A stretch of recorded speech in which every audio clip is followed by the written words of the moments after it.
Hey, what's up? It's me, Paul, back again with some weird stories. I released a podcast recently which had about 6 weird stories, and I'm going to talk about 2 additional stories that are not on the podcast on this video today. The first one starts with cloning your pets. That's right.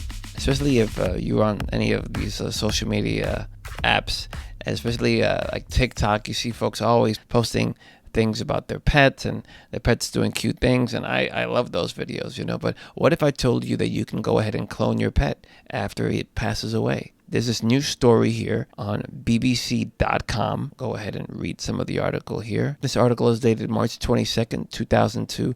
Of course, I'm going to leave links for these stories on my blog at improveandhavefun.com. And the subheadline being, from duplicate dogs to modern mammoths, cloning has come a long way since Dolly the Sheep took her first tentative steps.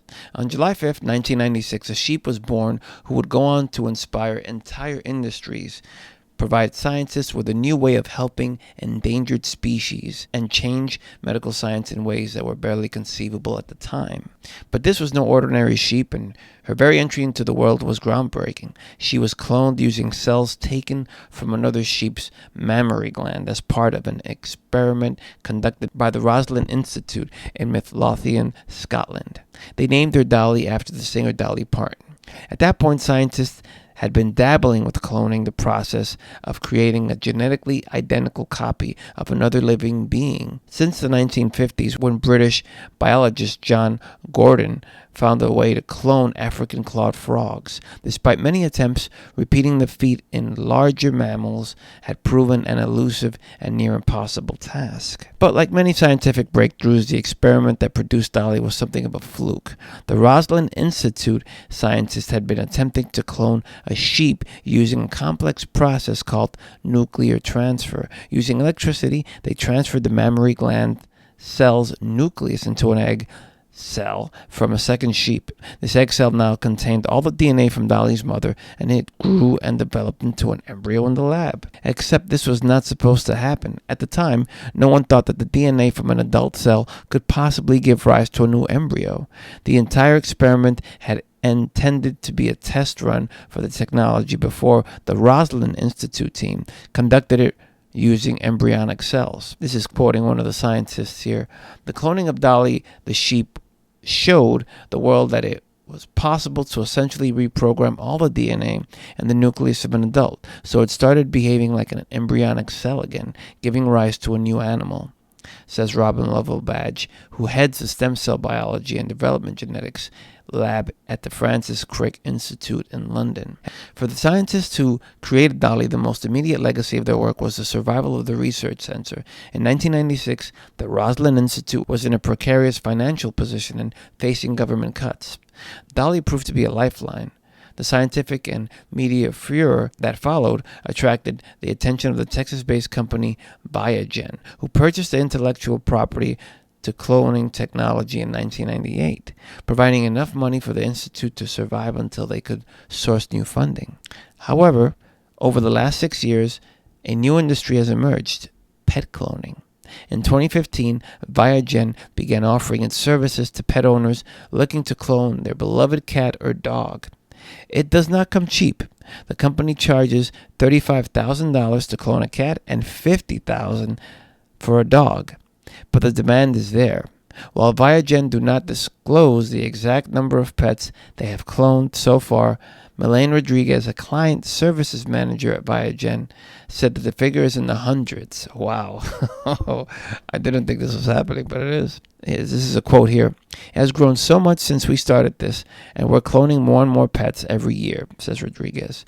We've got puppies being born every week. We don't do a lot of advertising. A lot of it is passed by word of mouth. Crazy. Now I'm skipping down to the very bottom of the article.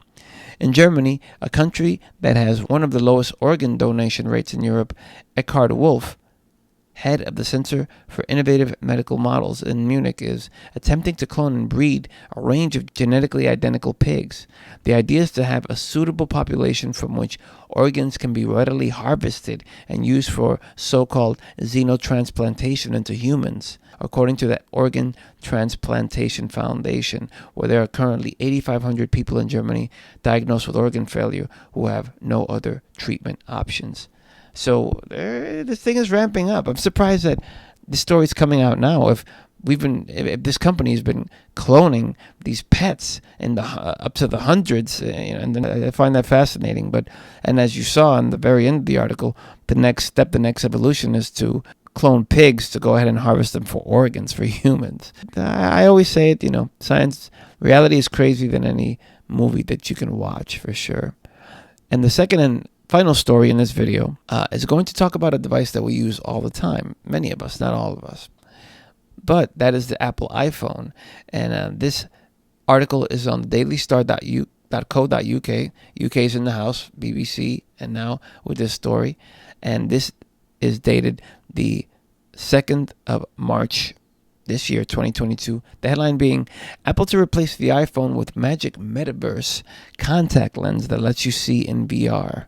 The subheadline being, the end of smartphones might not be that far away, as Apple are reportedly trying to move computers into our eyeballs for a truly hands-free experience, just like something out of Black Mirror, the Netflix show. Reading first few paragraphs of the article here. The end of smartphones could be near, as it looks like Apple is planning to move everything off of iPhones and into our eyeballs.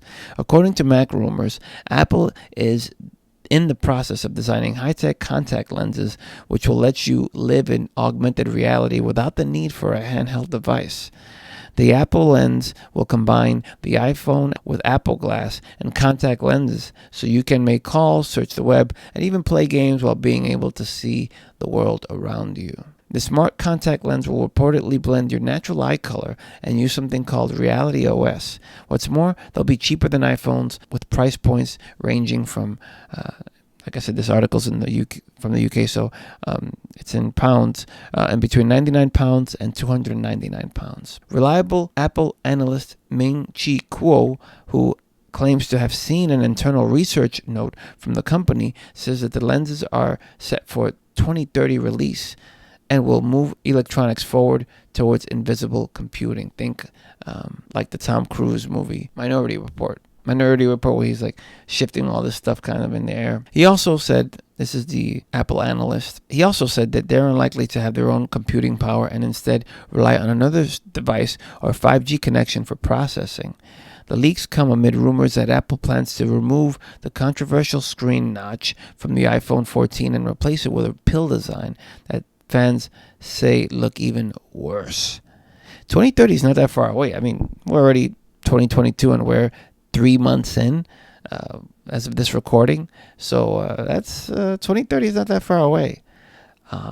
And I also think, a lot of folks have some 5G sensitivity or think that 5G is what making them sick in some form or, in some way. So having 5G so close to your head now, if it's going to be, if this device is going to be connecting to the 5G, it's wild to think. I'm always interested in futurist predictions and things of that nature. It's fascinating. And also you can see possibly you and me, the lame person, can see where there's opportunities in the nearby future to, as always, make a little money. I've got money. But of course, want to hear what you think about these stories. Comment down below, wherever you may be watching this.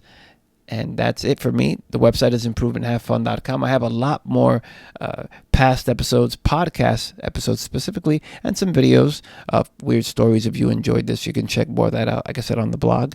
And I'll talk to you soon. Thanks for watching.